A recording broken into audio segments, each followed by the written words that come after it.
Good afternoon, everyone. My name is Jun Yang. Welcome to this session. I believe our session has the longest title in this conference, Using Secure Data Connector to Access Enterprise Data from Google's Cloud. Don't be intimidated by the title. The most complicated part of our talk is the title, which our marketing folks struggled with for quite some time before they settle on 11 words. Okay, we have gone past now, so it should all be downhill from here on. So in this session, we'll talk about how to use Google's Secure Data Connector to allow access from cloud apps to your enterprise data. Now first, I want to wear the hat of an enterprise developer. I have a question. My question is, how can I access an on-premise relational database from Google Apps? Now, as you understand, as an enterprise developer, I have a lot of relational data in my intranet behind the firewall. But I do want to use Google Apps to get access to them so that I can build interesting apps. Now, how can I access an on-premise relational database from Google Apps? Now, raise your hand if you have the same question. Well, a lot of them. You have certainly come to the right place. For those of you who have not raised your hand, you're dismissed now. Just kidding. You can ride along. So first, let's look at my data. Now here's I've got relational database all over the place, and here's a very typical example of an employee table. It's got a primary key. It's got some columns, varchar columns. Every one of the columns is indexed for fast lookup. I have omitted some details of the schema definition to fit this slide. Now let's switch to our database tool to show you my data. It just happens that I'm using Postgres, but any relational database would apply here. So I'm using the database tool to connect to my database on my intranet. And let me just browse to my database called vServer. And it's got a public schema. It's got some tables in there. Actually, one table for our example. The font is a little small, but here's my schema definition and indices and all that. So I routinely execute queries on my database, and here is one of those queries.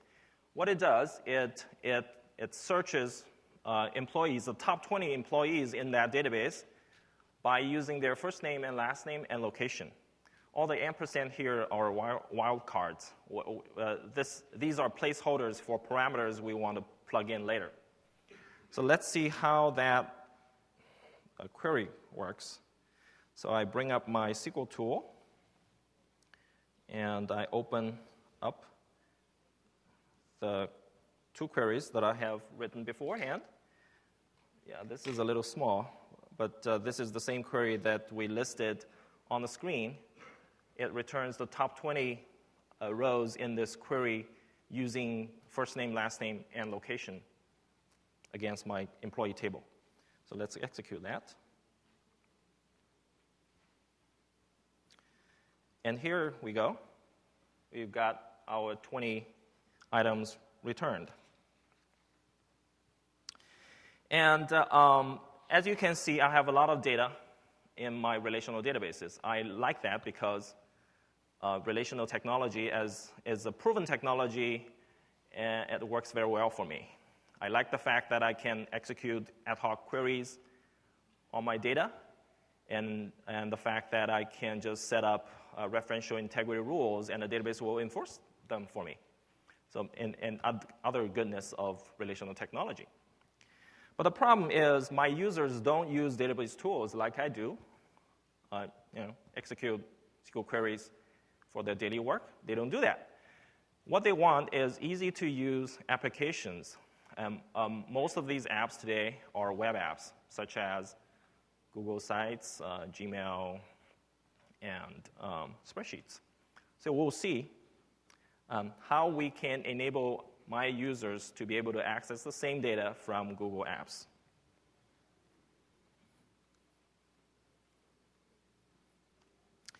We'll make a proposal for a solution. And this proposal has 2 steps. First is we will turn my relational data into a standard format. The format is called AtomPub or GData that Google Apps can consume using an open source product called Google Fee Server.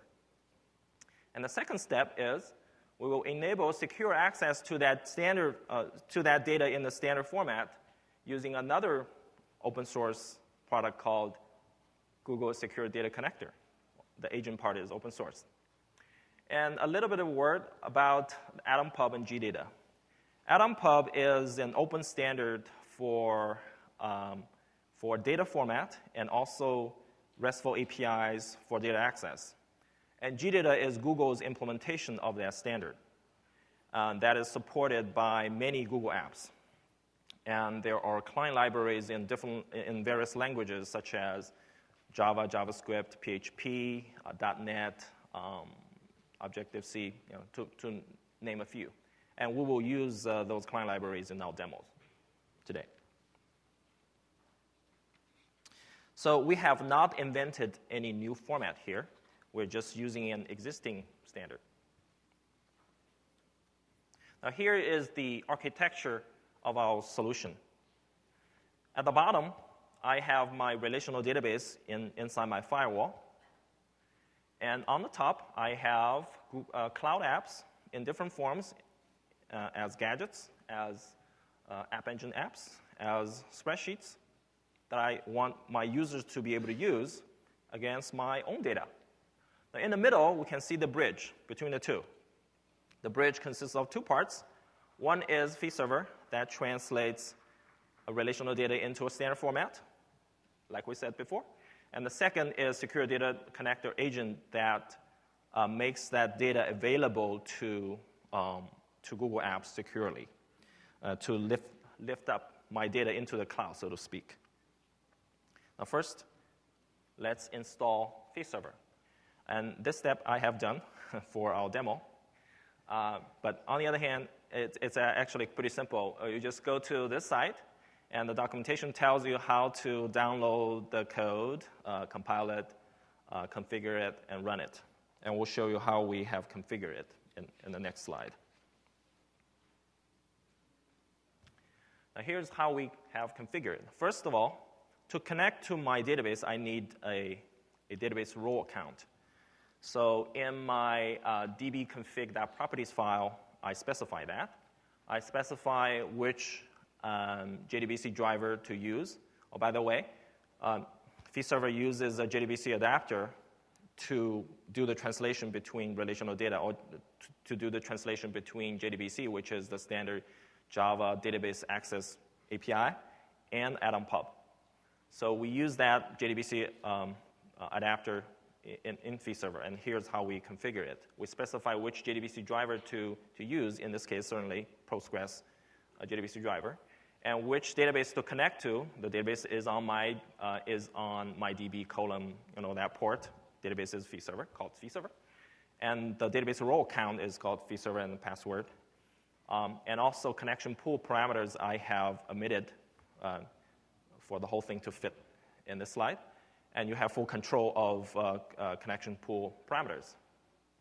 So as you can see, that as a DBA, my DBAs can create role accounts for Fee Server access. They can limit the privileges of these role accounts and also create different role accounts for different feeds.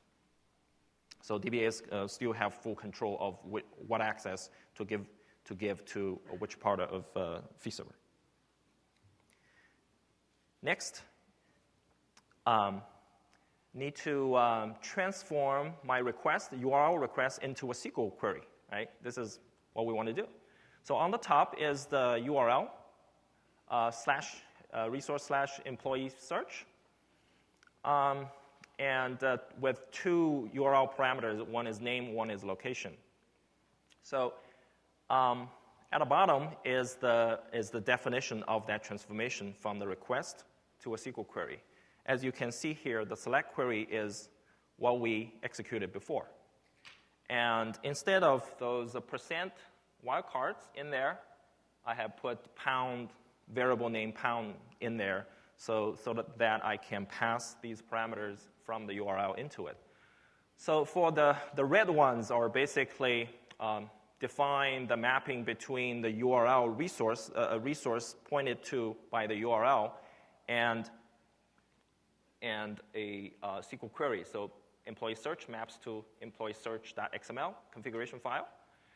And the blue ones are parameter mapping. So the name John will be passed into pound name pound at runtime by fee server to be executed on the database.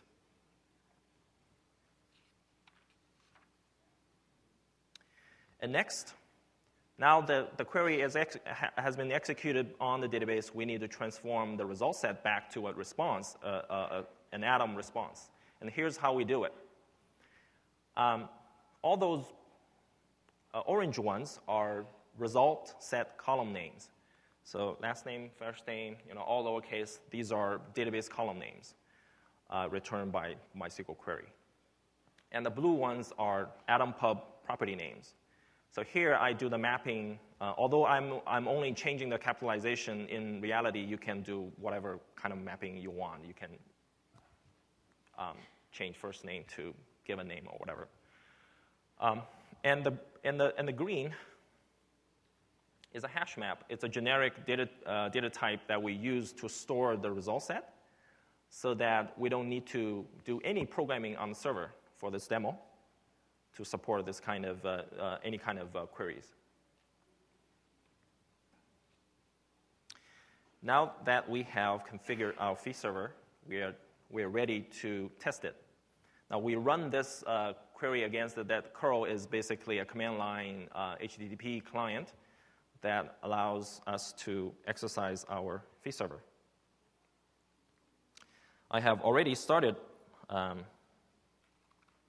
fee server on my machine in my intranet. Now let's do that query. So let's just copy that.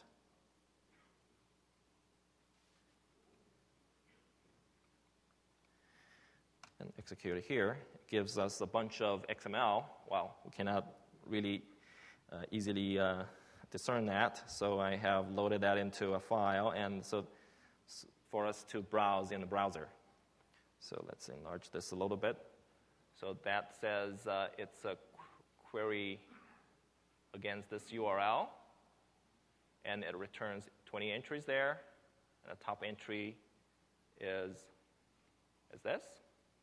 As you can see, the property Atom property names with capitalization in the middle, camel case, are what we define for transforming the result set back to Atom properties. And in here, the top entry returned is somebody called Phyllis Aaron. And if we switch back to the database tool, we can see that Phyllis Aaron is indeed the number one row in there. Okay. So here we have installed and configured and run a fee server, and we are halfway there. Now that we have the data in a standard format, we still need to make the data available to Google Apps. Now, how do we do that? Enters Secure Data Connector. Now, how we install that is we go to this site, and we follow the simple instruction there and install it, which I have done, obviously, for this demo. And what we do next is I need to enable that feature in my Google Apps domain. So my test domain is called junix.net. As an administrator of that domain, I go to this site, Google Apps Control Panel, and I click on this link, activate and configure Secure Data Connector to allow this feature to be usable. So this is one of the examples of multiple control points that we allow you to have your control. Basically, you need to allow that. You need to configure fee server, configure SDCs and different access rules to allow your users in the cloud to access your data. And the next is an access control rule.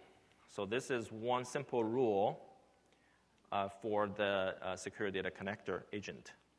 What it says is, for the user jyang@junix.net from the cloud,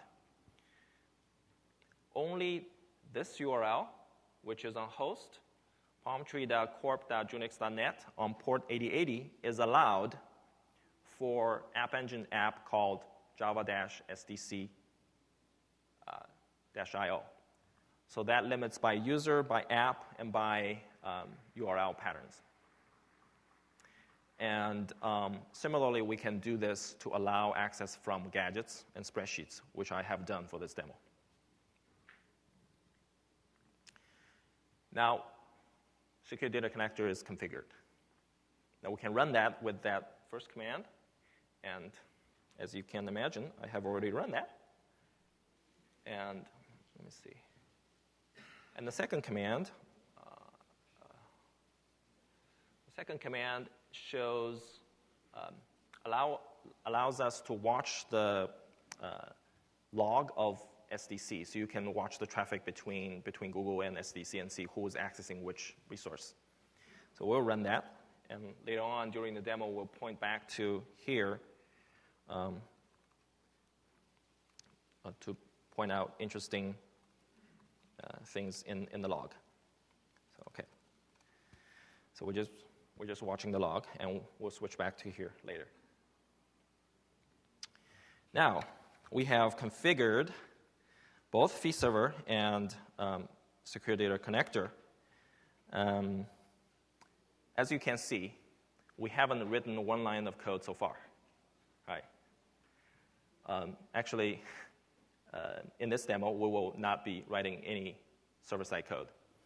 The next is we'll write some client-side code to use the data turned into the standard format and made available to Google Apps.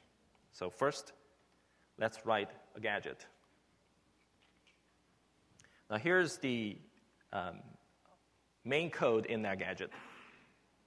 It's a search function that takes a name and location and a continuation function or a handler of data and executes the request to my data. As you notice that the host name and port pattern is what I enabled in my SDC access control rule, right? And the red is still the same as before. It defines the mapping between a URL resource called employee search and which SQL query to execute on fee server. And the blues are the same. Those are parameters on my URL that will eventually be plugged into my SQL query to execute. And the green ones, the green parameters instruct Google to route this request through SDC to the fee server that runs in my intranet. And also signed, well, that's specified by enable private network. And also signed says encrypt the authentication information and send that through SDC to fee server so that fee server can decrypt that and know which user has come to request the resource. So the flow goes roughly, the user would log into, for example, Google Sites, and the login can be integrated with your LDAP through SAML integration for single sign-on. So the user will use exactly the same identity as if inside your corporate network to log into sites, and then go to this gadget we'll demo in a bit. And the authentication information will be encrypted and sent through SDC and eventually to fee server. And fee server will decode that and know which users has come to access the resource, and then you can enforce more ACL rules at that point. So that's roughly the flow. And then the rest of the function, it's very simple. It basically creates a service object. It sets some parameters on the service object. And then it does a get feed on the service object. And then it uses that continuation function to handle the list of employees returned as response.feed.entry. It's an array of employee objects. Now we'll see how well it works. Okay, let's switch to the demo. Okay, here's my gadget. I have already logged in as Yang at junix.net. And let's do a search. That's pretty good. That's pretty fast. As you can see, that the top row there is Phyllis Aaron from sales. And she's in building 2 in the San Francisco office. Just for the fun of it, let's switch to the database tool. And then let's say Phyllis has just moved to the Chicago office. Let's do an update here. And if we do the search again,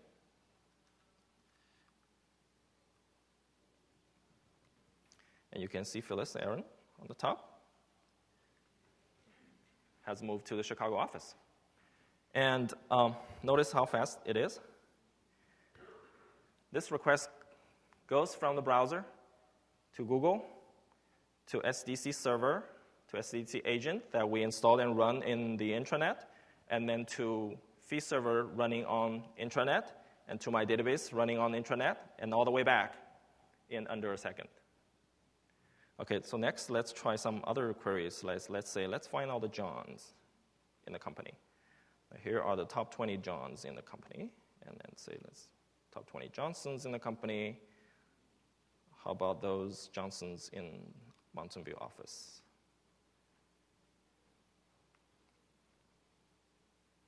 Well, still pretty fast. So that works pretty well. Next, let's see the App Engine version.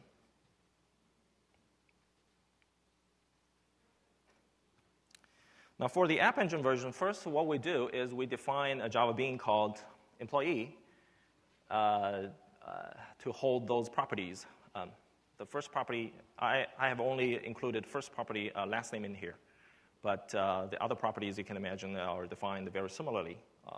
First name, location, office phone, and things like that. Mapping to the columns, atom properties, mapping to atom properties that I have defined. And at runtime, our client library turns those atom properties into properties on your bean automatically. The next code snippet is what I do in a Java App Engine to issue that request to get the list of employees. As you can see, this is somewhat similar to the JavaScript code. What I do here is I create the service object first, then I set some parameters on the service object. In this case, the green parameters instructs Google to use intranet to route the request to SDC, and then eventually to fee server and to our database. As you notice here, the URL is the same as before, and the resource we access is the same. We pass the parameters name and location similarly. And even better than the JavaScript version, we get a list of employee back. Employee is my data type, and I get my data type back directly. So that's pretty easy, right? Let's see how it works in the demo. Now here's my App Engine app running at, as you notice, it's a little small, but java-sdc-io, that's the App Engine app that we allowed in our access control rule, right? .appspot.com. So let's execute a query here. Let's say search for the top 20 employees here. Well, this time the performance is not very consistent. Let's say Let's try again. This time it's faster. Okay, so and all the queries are not cached. So again, the top one is Phyllis Aaron. Right? Okay, so I can search for other people like before, all the Johns, and it's pretty fast. All the Johnsons. Yeah, okay. So that works pretty well too. Now we have written some client-side code, right? Java and JavaScript to enable access to my employee table. Can we make that even simpler? I guess the answer is yes, we can. So next, let me see how I can make that even simpler by going to, say, a spreadsheet. This is a blank sheet. What we plan to do is we plan to put our name here, the name to search for in B1, and our location to search for, if I can spell that, in B2. And then construct that URL and then access the URL and display the data right in my sheet. That's our plan. Okay. So here are two formula that I'm going to use. One is concatenate the string plus B1 is where we will store the value of the name, and B2 where we will store the value of the location into this access URL that we want to use to execute against our data source, fee server, basically. As you can see, blue, other parameters. And the number here is a cache buster. Basically, we cache data for a certain amount of time, but for this demo to work live, right, when I change data, I want the change to be reflected on the UI immediately. We can put in a random number to indicate this is a new request every time. And the second formula I'm going to use is import XML. It uses the URL constructed in C1 and does that request, and then says, okay, display all the data elements called entity. And entity is a generic term for all the rows returned in my database. So every entity is an employee, basically, in our case. So I'm just going to do that. So let me copy the first formula and then plug that into my spreadsheet. Okay. And I'll plug in the second formula.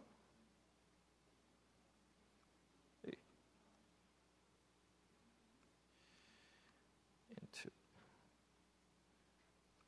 this. Oh. Let's see, there's an error.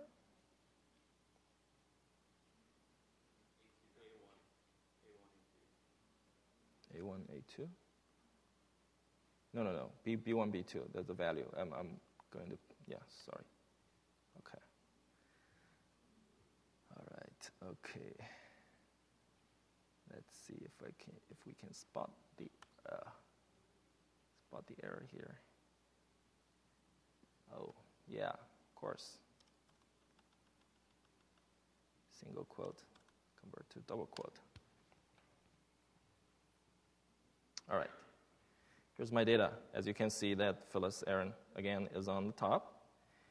And we can search for other people. And those Johns in, say, Chicago office. As you can see, the performance is pretty good. And we can modify the data again. Let's say move Phyllis to New York office. Let's execute that query. Change that in my database. And then switch to my spreadsheet.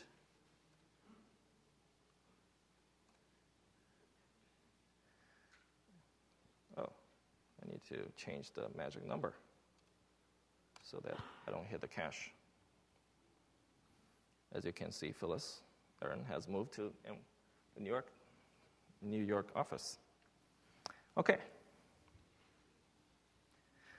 So, in a very short time, I think in about a half hour, we have built 3 client apps to access the same data that is behind the firewall in my relational database. And we can do a lot more than that. Let's review what we have done. Okay. So what we have done is we have mapped relational data to Atom feeds. That's the standard format Google Apps use. And we have connected behind the firewall data to Google Apps securely. And we have specified access rules to control who can access what from where. And we have written 3 clients for the data. And I think it's important to point out what we didn't have to do. Okay, so we didn't have to write a single line of code on the server. We only did the configuration in one file to map requests to SQL query, and then from SQL's result set back to a response. And we didn't have to set up a firewall hole in our firewall, and we didn't have to use complex firewall configuration to allow Google to access my data. In fact, from secure data connector agent to Google, it's an outbound call. There's no firewall hole required. And from the secure data connection agent, you control what Google can access when. And there's no special configuration for the 3 client developers, right? One JavaScript, one Java, and then one spreadsheet developer. There's no special configuration for them. What they understand, for example, in Java, I'm just dealing with my Java being a list of employee objects. How simpler can you get, right? So they don't know the existence of fee server in the middle, secure data connector, enabling the data for Google Apps to use. It's very simple for them to develop their apps. Then what's next? What we have now demonstrated in our demo is you can write data back to your database. It's fully supported. You can change, you can delete. Those requests will be mapped to update, delete, and other SQL queries. And you can also manipulate and process the data in the cloud. You can execute your business logic in the cloud. For example, when something happens, send an email. When something happens, create a calendar event in somebody's calendar. And you can integrate your on-prem behind the firewall enterprise data with the rest of Google Apps. And in fact, next demo will have a Google Apps script demo, which we just introduced recently. And here's Jonathan Rochelle to do that demo.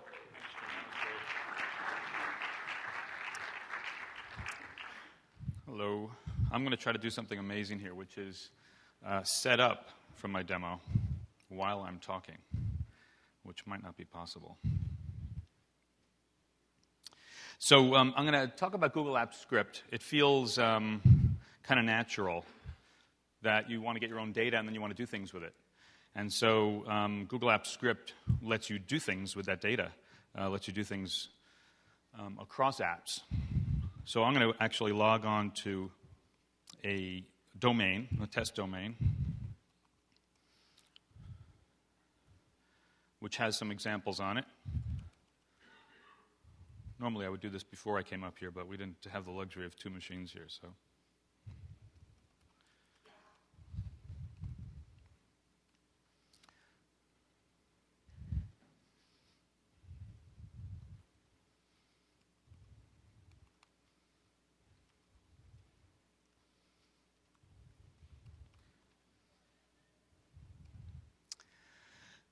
So I'll just quickly describe. What Google Apps Script does for you is it lets you automate actions across apps.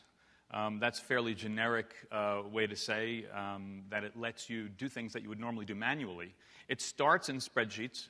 It's intended to do more than that, but in spreadsheets, there are very specific things you can do. You can create custom functions.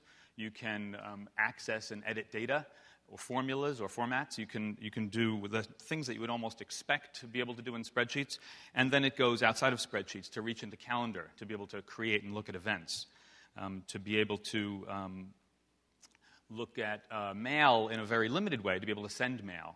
Okay, so there'll be other things you can do in mail eventually, but right now it's just sending mail. And you can do other things as well. Grab data from a web page and investigate it, look at it, do things, act on it, do URL fetch, get and post, and translate to other languages. So I'm going to show you some of those examples. I'm going to focus on 3 examples.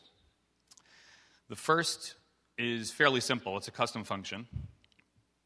And these custom functions are extremely straightforward. They're written in JavaScript. All of Google Apps Script is JavaScript with the extensions of the objects that we give you access to.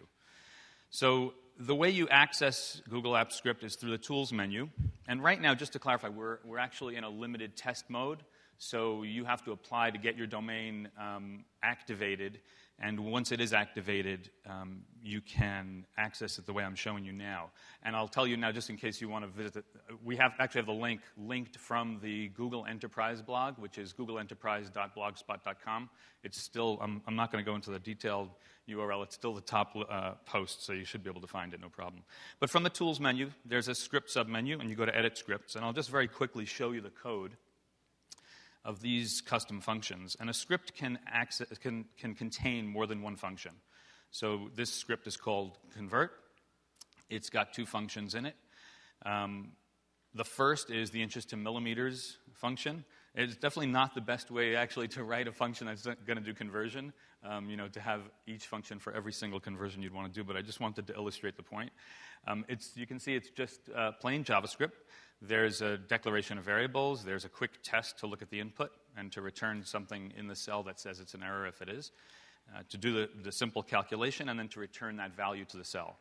So when you have a custom function, it's expecting an input, and it's going to basically give you an output. So what you can see here is I'm calling that function as a normal formula is called in a spreadsheet, and it's calculating the result for me. So if I change the input, it's going to calculate the output. So it's very, very standard. And you can basically, do everything you can do with a spreadsheet once you have that function. Again, my formats are a little wacky there, but I'll just show you quickly how it would work if I'm doing parallel calculation. It's going to, oh, it didn't do my extension for me. I messed that up, sorry. But you can see what the gist of it is.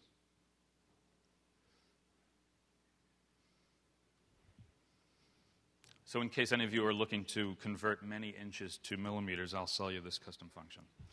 So really, really took me a long time to develop. Actually, it literally took about 5 minutes to develop that one. The longest time was just going to Google search and figuring out what the factor was to multiply by. I didn't have that one memorized.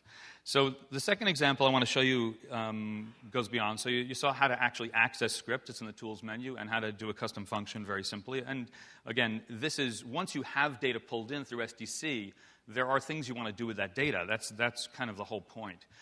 This example might be a little bit more relevant. We use this one in Google a lot now.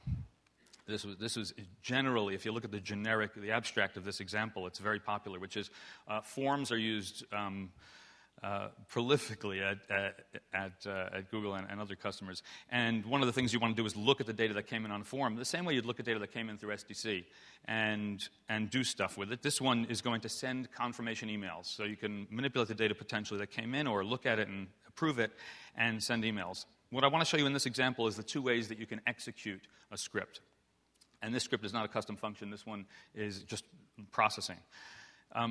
The 2 ways are through a drawing object. The drawing object can be assigned a macro. So you'll see I have a small menu. It's a little bit hidden under my scroll bar there. But I can assign a script, and I assigned a name to that script, email confirm. And the other way is through a custom menu. So you can see that confirm custom menu with just one option here, which is send confirm emails. What this script does is it looks at this field to see, was this confirm ever sent? And if it was, it won't send it, but if it's not, it will. So I'll click on that button, and it's running the script. You can see it started, and now it's marking them as sent, and it's giving me a timestamp as well. So if I wanted to resend it, I could basically blank this out and resend, and it'll send it again. So I'll quickly jump to, well, I shouldn't say quickly, because I'm just not fast enough typing when I'm presenting.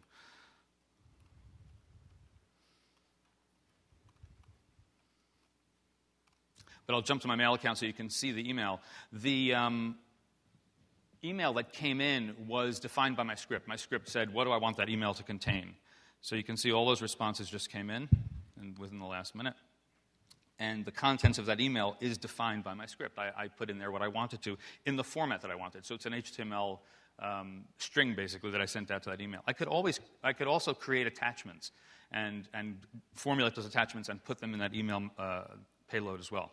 And they would come through as attachments, which is kind of neat. We actually do that for the documentation of this product. We're creating that documentation in an automated way using script. We have a spreadsheet that contains all of our documentation, and anybody on the team can go in and change things, fix things, whether they're engineers or not, and then somebody pushes a button and it sends all that stuff over to the webmaster to put it in the help center. So it's really an interesting way to, I have to say the attachment process was created, that feature was created specifically for the team. I guess when it's something that they're asking for, they get to put it at the top of the list. So the third example is translation. This is using another one of these objects, these beans, which also illustrates one more point, which is just analyzing or using my currently selected range. So this is a rather, in some ways, dumb function, which is it's just going to take what I selected, it's going to translate it and throw it to the right. It's just going to put it in that highlighted area that I have to the right. And again, I created a menu option for that, and I, in this case, created 4 different caller functions so that the menu can be a little bit more user-friendly, and I'll say, let's translate that to Spanish. It started running the script. You can see down below, it's doing the translation, and when it finishes, it'll say that the script is finished, and the results are there. And that, again, like I said, there's so much you can do from that point. This is really just to illustrate. One of the really obvious examples is to be able to translate content and email it to someone who's not even on the product. So you could actually do translation and send information to customers or partners. I'll show you one more thing that's just at the risk of it not working, just because I wrote it late last night, which is a conversion function. Since I showed you the wrong way to do inches to millimeters, I'll try to show you a better way. This is actually translating different things. What I did is I'm translating from US dollar to euro. And, that should work. Let's see if it changes that. But I can also say I want to translate from feet to, I don't know, somebody give me, what do you want to translate feet to? Yards. Hey, 30 feet is 10 yards. I can even, I can do liters to gallons. Pretty much anything. And the way I do that is through URL fetch. I'm using Google Search. I'm using the in operator. I don't know if anybody's ever used that, but I just basically formulate the search string, and then when the payload comes back, I look at the string, and I came up with this is what, the only thing that took any time was I look at that data that came back and I find the answer. So if you look at this script, it's fairly simple but convoluted. This is a great sign of my horrible coding. But it's mostly comments actually. But I have to find the third table and find the equal sign and look for the units and I'm there. But it's just an example of how to actually call out to external services, whether they're your own or something else, through the URL fetch option. And that's pretty much it. The most important thing here, I think, is the extensibility. We're going to be adding reach out to other Google apps as well as non-Google apps at some point. But very, very shortly, you'll be seeing enhancements to this. And like I said, go to googleenterprise.blogspot.com if you want to apply to have your domain in this limited test that we're doing right now. It's likely you can be accepted into that. And fairly soon, you'll see it launched across all of Google Apps. That's it. Thanks. Do you want to take questions now? Do we have time for questions? Great.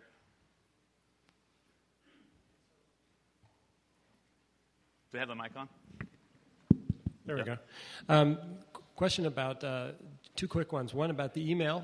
You mentioned that you can put attachments on that for sending out the email. Can you format the attachments to be inline or just payload attachments on an email? Are there ways of configuring that so that, say, can you format it as HTML? You can pretty much do anything. In other words, that attachment is really literally just a bit stream. It's a blob. Okay. The other one is you mentioned in the little script you wrote to convert, you looked for the unit character. How do you find the units? You just look for characters? It's really just pattern matching, and it just took some testing, to be honest. I mean, if you could see me writing this thing, it was almost funny because I just kept returning whatever I could find until I narrowed down, and then I had to find some crazy ASCII character that represents a comma. It was insane. But it was simple to write and then hard to perfect. And I would say it's still not perfect, but it is useful, actually. So one thing I haven't seen yet or heard anyone talk about is what are the scalability and deployment guidelines for the secure data connector on my server? I mean, it's deployed to one box is what it looks like here. If I have 50,000 employees, how's that going to work? How many boxes is it deployed to? What's failover? Can you guys talk about that at all? Yeah, there's more documentation on the site, but in short, basically you can run multiple instances of the SDC agent and they fail over to each other. Okay. Yeah. Any other questions? Any other questions? When is this going to be broadly available? I'm sorry, say that again. Accessing data, say, in corporate, behind corporate firewalls and whatnot? Secure data connector? Yeah. What I have demoed today are all in production, so you can do it today. And all the two products are open source products, and so you can download and configure and run yourself. Yeah, so the limited test that I was talking about was literally for Google Apps Script, not for Secure Data Connector. What about dynamic data in forms? What? Oh. Spreadsheet forms. I'm sorry, say that again. What about forms? Yeah. Spreadsheet forms. What about? I don't know if there's a talk specifically on forms, but a big need we have is making dynamic forms or more responsive to actual data. Yeah, so one of the things that we expect to add to Google Apps Script is event processing. So I'm thinking, you tell me if I'm wrong, but what a lot of people are asking for is to do things like when a form submission comes in, do something. Is that what you mean? Well, no, actually pulling data, creating dynamic questions from a data source. So, yeah, that's interesting. Since we don't yet have a good API into the forms capability of spreadsheets, we don't have anything on script that actually reaches into that. Right. But we do expect to do that. It's just not there yet. Yeah, forms is an incredibly popular feature right now, so we expect to do a lot more with that.